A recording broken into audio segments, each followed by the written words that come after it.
ఎవరి ఇష్టం వాళ్ళది, ఎవరి ఎలా ఉండాలనుకుంటే అలా ఉండొచ్చు భారతదేశంలో అనేది చాలా పెద్ద ఎత్తున వినిపించే ఒక పదం అందరి నుంచి కూడా. కానీ ఈ మార్పిడి అనేది హిందూ ఎవరి ఇష్టం వాడిది అనేది నీకు మాత్రమే చెప్పబడుద్ది. నీకు నువ్వు హిందువు కాబట్టి. ఒక క్రిస్టియన్కి నీ ఇష్టం నీది అని చెప్పరు. నీ ఇష్టం క్రీస్తే. ఇస్లాం మతాన్ని అవలంబించేవాడికి నీ ఇష్టం అల్లానే, నువ్వు చదవాల్సింది ఖురాన్ అంతే. You are not supposed to. But ఎందుకు ఇట్లా మైండ్ డైవర్షన్ అవుతోంది హిందూ? వాళ్ళ సంఖ్య పెంచుకోవడానికి, సంఖ్యాబలంతో కదా ఇప్పుడు ఇక్కడ పాలిటిక్స్ అన్ని జరుగుతాయి. These are all the political religions, not philosophical religions. Philosophical religion నీకు చూడు, ఇప్పుడు నీకు ఇంకొక మంచి యాంగిల్ చెప్తాను నేను. ఇతర దేశాల నుంచి, ఇతర దేశాల్లో ఇప్పుడు చాలా మటుకు క్రిస్టియానిటీని వదిలేస్తున్నారు అండ్ ముస్లిం మతాన్ని వదిలేసామని చెప్పుకోవడానికి భయపడుతున్నారు. ఎందుకనంటే వదిలేస్తే చంపేస్తారు. నాకు ముస్లిం మతం ఇష్టం లేదు అని ఒక ముస్లిం అంటే చంపేస్తారు. సర్తన్ సే జుడా. అవునమ్మా, you go in YouTube and search for ex Muslim. ఎన్ని యూట్యూబ్ వీడియోలు కనిపిస్తాయో చూడు. బట్ ఒక హిందూ కన్వర్ట్ అవ్వాలనుకుంటే వెరీ గోల్డెన్ వాక్ ఉంటుంది అక్కడ. అసలు హిందువుకి నీకు పారామీటరే లేదు. నువ్వు ఉండు పో, ఈజీ కేక్ వాక్ అయిపోయింది. నిన్ను ఎవడైనా ఆపుతాడా పట్టుకొని? నేను వేరే మతంలోకి పోతున్నాను అని అంటే నిన్ను ఎవడైనా ఆపుతాడా? ఎవడు ఆపడు. కారణం ఏంటంటే ఇక్కడ సత్యాన్ని తెలుసుకోవడం అనేది ముఖ్యం. సత్యాన్వేషణ అనేది ప్రతి ఒక్కడి కర్తవ్యం. సత్యం ఏది ఉన్నది ఒకటే సత్యం. ఆ సత్యం ఏది? ఆడ సత్యం లేదు అని తెలిసిన తర్వాత వచ్చేస్తాడు కొన్ని రోజులు. భారతదేశం ఒక గొప్ప దేశం, సనాతన ధర్మం, మన సంస్కృతి, సంప్రదాయాలు, సాధువులు, ఇవన్నీ చూస్తూ ఉన్నప్పుడు the richest and very cultured one of the country India అని మనం గొప్పగా చెప్పుకున్నప్పుడు, ఈ ట్రాన్స్ఫార్మింగ్ అంటే ఇటు నుంచి అటు గోడ దుంపుతున్న వాళ్ళు, ఇటు నుంచి అటు బొట్టు పెట్టకుండా, చేతులకి గాజులు వేసుకోకుండా. ఇంకొక చిన్న యాంగిల్ చెప్తాను నిన్నమ్మా. సపోజ్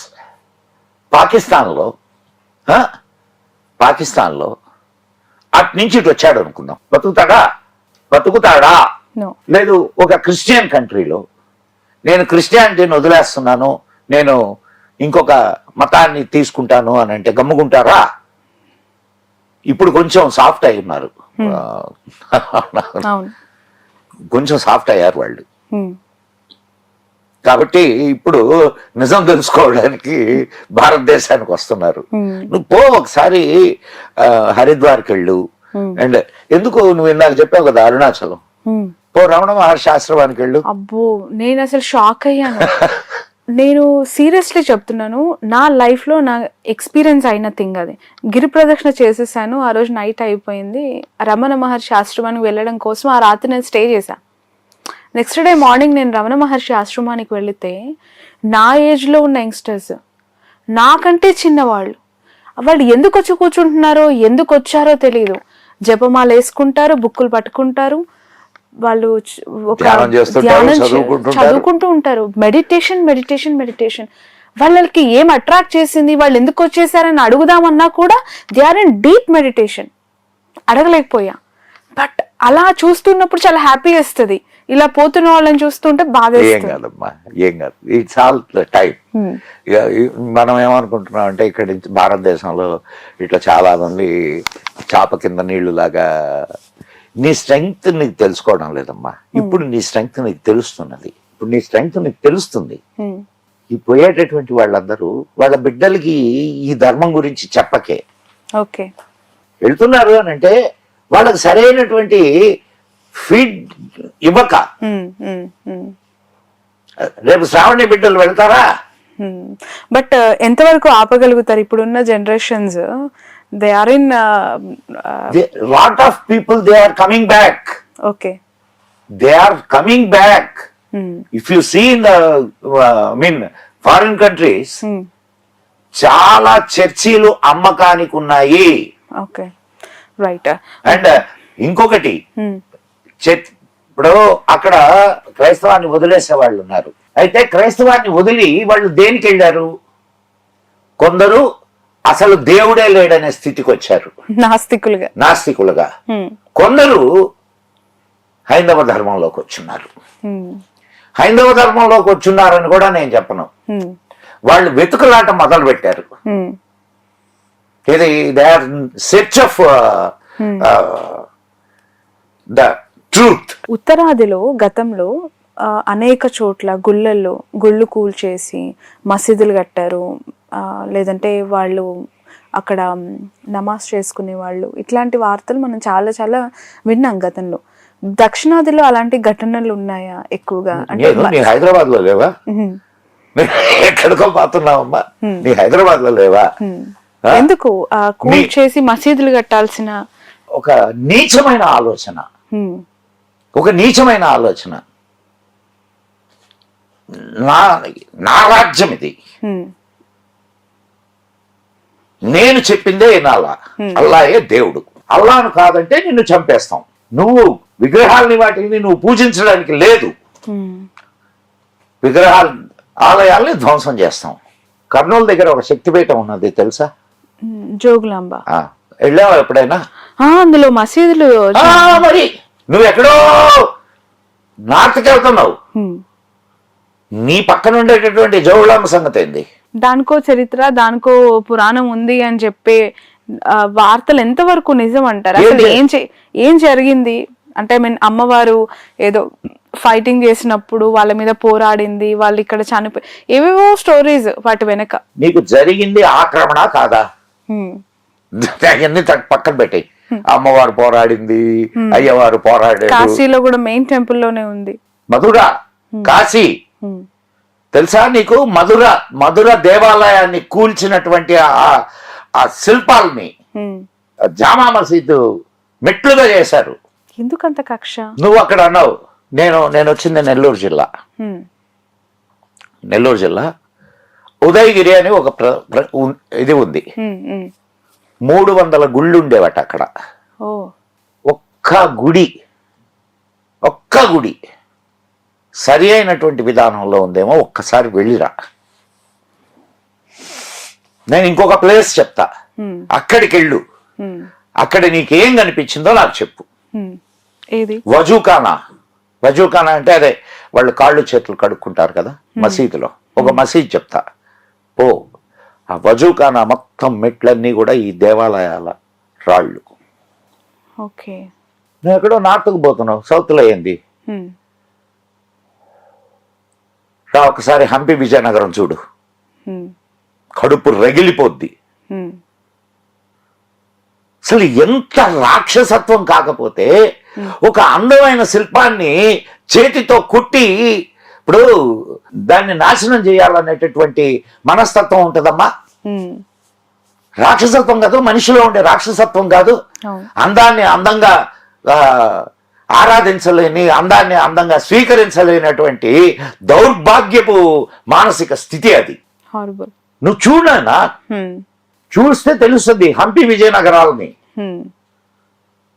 రాళ్ల గుట్టలు అయినా సరే అద్భుతమైన శిల్ప సంపద ఇంకా పగిలిపోయి కూడా వాటి అందాలను వెదజల్లుతూ ఉంటాయి. మీరు చిత్రకారుడు కాబట్టి మీరు బాగా ఎక్స్ప్లెయిన్ చేయగలుగుతారు ఈ క్వశ్చన్కి ఆన్సర్. చాలా గుళ్ళు శ్రీకాకుళం సైడ్ కానీ, విజయనగరము, లేదంటే తమిళనాడులో, కర్ణాటకలో ఎటు వెళ్ళినా కూడా కొన్ని గుళ్ళ పైన ఆడవాళ్ల బొమ్మలు ఉంటాయి. అవి కైండ్ ఆఫ్ అటైర్ తో కూడా, కొన్ని శృంగార భంగిమలతో కూడా కొన్ని. ఎందుకు అంత బాధపడుతూ అడుగుతా? ఆడపిల్లవు కాబట్టి అంతే కదా. ఎందుకు అలా పెట్టాల్సి వచ్చింది, ఎందుకు అలా చెక్కాల్సి వచ్చింది ఆ కాలంలోనే? గుళ్ళు ఒక ఎడ్యుకేషనల్ సెంటర్స్ అమ్మా, ఎడ్యుకేషనల్ సెంటర్స్ అవి. నీకు అక్కడ నీకు అనిపిస్తుంది, నాకు ఒక తల్లి తండ్రి చేస్తున్నటువంటి సృష్టి యజ్ఞం కనిపిస్తుంది. బట్ అలా అర్థం చేసుకునే కాంటెక్స్ట్ లో ఎంతమంది ఉంటారు? నువ్వు చెప్పడంలే, ఎందుకు చేయరు?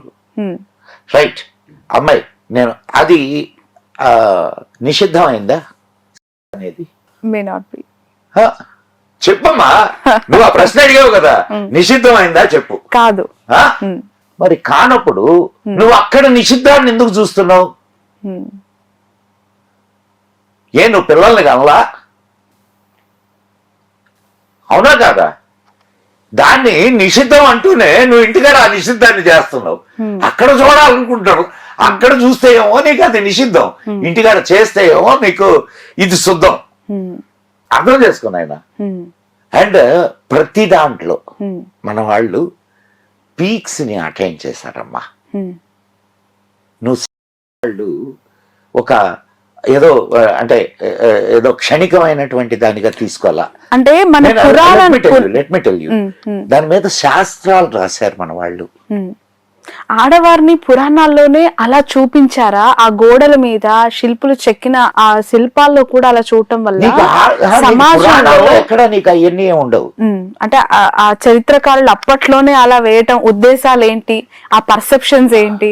అందుకే లేడీస్ ని ఇలా లేడీస్ అని అక్కడ మగవాళ్ళు లేడా? మగవాడు ఉన్నాడు. నువ్వు ఆడదాన్ని చూస్తాయో నీకు ఇదే, ఆడవాళ్ళని చూస్తాయో లేడీస్ లేడీస్ అంటే ఉమెన్ పర్సెప్షన్స్, ఆ రూపం తీర్చిదిద్దిన విధానం ఈ రోజుకి నువ్వు శ్రీకాకుళం వెళ్తే పైన జాకెట్ లేకుండా ఉంటారు. కేరళ వెళ్తే కేరళలో జాకెట్ లేకుండా ఇట్లా పైన అంటే ఇప్పుడు ఇది ఒక కండవా వేసుకుంటారు. నువ్వు ఎంతసేపటికి ఆడది అనగానే ఒక థాట్ తో ఎందుకు చూస్తున్నావు? ఆడదాని చన్నులు చూసినప్పుడు నువ్వు తాగినటువంటి పాలు గుర్తుకు రావడం లేదా? అవునా కాదమ్మా? లేదు, ఆమె మర్మాంగం చూసినప్పుడు నువ్వు పుట్టినటువంటి స్థానం గుర్తుకు రావడం లేదా నీకు? ఎంతసేపటికి మనిషి థాట్ ఏమన్నా తాయా ఆడది? ఈ దేశంలో ఆడది పవిత్రమైనటువంటి దేవత, శక్తికి స్వరూపం. అలా రాను రాను సతీ సాగమని చూసాం. భర్త చనిపోయిన ఎంబడే భార్య నందులో వేసి తగలబెట్టడం, అది మారుతూ మారుతూ కాలక్రమేణా కొన్ని నేను సతీ సాగమనం అంటే నా క్వశ్చన్, ఇట్లా రూపాంతరాలు చెందుతూ ఉమెన్ పైన వివక్ష సమాజంలో ఒక చిన్న చూపు. అంటే ఆడది కిచెన్ లో ఎట్మోస్ట్ తను కిచెన్ లో అన్ని సర్దుకోవాలి, పిల్లలకి అన్ని చక్కబెట్టాలి, జాబులు చేసుకోవాలి. ఇప్పటికీ కూడా ఇంకా మగ పెత్తనం, మగ జాతి ఆధిపత్యం కిందే ఆడది అనేది ఇంకా సమాజంలో కొనసాగుతుంది అని అనుకోవాలా? అప్పటి నుంచి అది ట్రాన్స్ఫార్మ్ అవుతూ వస్తూ ఉన్నా ఇప్పటికీ ఇంకా అదే సిచ్యువేషన్. అప్పటి నుంచి ట్రాన్స్ఫర్ ఎక్కడమ్మా? ఈ దేశంలో ఎంతమంది రాణులు రాజ్యాలు వెళ్ళారు చెప్పమ్మా? ఝాన్సీ లక్ష్మీబాయి, అబ్బక్క, ఎంతమంది ఉన్నారు తెలుసా? దాదాపు 40 మంది రాణులు ఉన్నారు, యుద్ధాలు చేసినటువంటి రాణులు. నిజమే, కానీ ఇప్పటికీ కూడా వారిపైన డామినేషన్ చేస్తున్న స్టోరీస్ ఎన్నో ఉన్నాయి కదా, వాటిని కూడా డామినేట్ చేస్తున్న మేల్ ఫ్యాక్టర్స్ చాలా. నా ఇంట్లో మా అమ్మది నా భార్యదే పెత్తనం. నేను బయటకు వస్తే మగోడిని. అది మీ గొప్పతనం ఏంది? అందరూ అలా ఉంటారు. నేను ఏదైనా ₹1 సంపాదిస్తే తీసుకుపోయి మా ఆవిడికి ఇవ్వాల, నా ఖర్చులకి నేను తీసుకోవాలి. మళ్ళా ఏమండి ప్లీజ్ అండి ఏమండి ఖర్చులకు ఇవ్వండి. నేను పల్లెల నుంచి వచ్చిన వాడిని. పల్లెల్లో కూడా ఎవరికైనా ఏమన్నా పెట్టాలంటే ఇంట్లో ఆడవాళ్లే పెడతారు. అవును. మరి ఇది ఎక్కడి నుంచి వచ్చింది నువ్వు చెప్పినటువంటిది? ఇప్పటికే అదే నడుస్తుంది. ఇంట్లో ఆడవాళ్లే ఎవరికైనా ఏదైనా పెట్టాలన్నా, లేకపోతే ఎందుకమ్మాయి నేను ఒక చిన్న విషయం అడుగుతాను, చెప్పు. పెళ్ళైంది కదా నీకు? అంటే ఎక్కడో మనం ఉదాహరణలు తీసుకోవాల్సిన పనిలే. మీ అమ్మ అనుమతి లేకుండా, మీ అమ్మకు నచ్చకుండా, అంటే నీకు నచ్చడం అనేది ఓకే, దట్స్ ఇట్. మీ అమ్మ అంగీకారం లేకుండా మీ నాన్న నీకు పెళ్లి చేశాడా? మరి ఇక్కడే మనకి ఇన్ని ఉదాహరణలు కనిపిస్తుంటే నువ్వు ఏ కుటుంబంలోకైనా వెళ్ళు. ఎస్, అయితే నువ్వు చెప్పినటువంటి విషయంలో కొన్ని ఇవి ఉన్నాయి. ఈ దేశం మీద ఎప్పుడైతే ఈ దుండగుల దండయాత్రలు జరగడం మొదలెట్టినాయో స్త్రీని జాగ్రత్తగా కాపాడుకోవాల్సిన ఆవశ్యకత ఏర్పడింది. ఓకే, బయట కనిపిస్తే ఎక్కడ ఎత్తుకుపోతారో అని ఇళ్లలో దాచడం మొదలైంది. అదొక్కటే కాదు, పెళ్ళైన స్త్రీలను తాకరు. అందుకని చిన్నప్పుడే పెళ్లి చేసేవాళ్ళు, బాల్య వివాహాలు జరిగాయి. ఏమ్మా, నువ్వు ఈ రాక్షసుల చేతుల్లో పడకుండా అగ్నికి ఆహుతైనటువంటి ఆ తల్లుల్ని ఏమనాలా? వాళ్ళందరూ గుర్తుకు రావడంలా నీకు? ఆ అకృత్యాలు కనిపించడం లేదా నీకు? అటువంటి భయంకరమైనటువంటి ఆచారాలు ధర్మంలో ఎట్లా ప్రవేశించినాయి? ఎస్, కొన్ని అనాచారాలు ఇప్పుడు ఇది నిరంతరంగా సాగుతున్నటువంటి సమాజ ప్రవాహం. ఈ కాల ప్రవాహంలో అనేకమైనటువంటి మధ్యలో వస్తూ ఉంటాయి చెడ్డ సాంప్రదాయాలు. ఇప్పుడు ఒక చిన్న విషయం అడుగుతాను, చెప్పు. నా భర్త లేకపోతే నేను బ్రతకలేను, నా భర్తతోటే నేను చచ్చిపోతాను, నాకొద్ది జీవితం, నా భర్త లేని జీవితం నాకొద్దు అని ప్రేమించే భార్య నిప్పుల్లో దూకింది. ఎవరు తొయ్యలేదు, నా భర్త లేకుండా నేను బ్రతకలేను అని దూకింది. లేదు, దూకలేదు, చచ్చిపోయింది. ఆయన లేకుండా నేను బతకలేకపోతున్నాను, చచ్చిపోయింది. మంచి విషయమా కాదా? మంచి చెడు అనేది అటు పక్కన పెడదాం. అరే, నా పెళ్ళానికి నా మీద ప్రేమ ఉంది, కానీ దానికి నిప్పులంటే భయం రా, అందుకని నేను చస్తే దాన్ని కూడా నాతోటి తొయ్యండి రా. ఒక మంచి ఆలోచన ఎంత భయంకరమైన ఆలోచనగా మారిందో ఆలోచించు. అది నిజం తెలుసుకోకనా, తెలియకనా, లేదంటే మానవుడి అహంకారం ఉంటదమ్మా ఒకటి.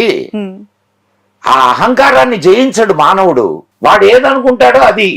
ఎందుకు అసలు ఇంట్లో, అంటే ఆఫ్కోర్స్ నేను ఉదాహరణకు మాత్రమే చెప్తున్నాను ఆయన, ఇద్దరు భార్యాభర్తలు ఉంటారు, ఎవడి మాట వాళ్ళు చెల్లించుకోవాలని చూస్తారు, అవునా కదా?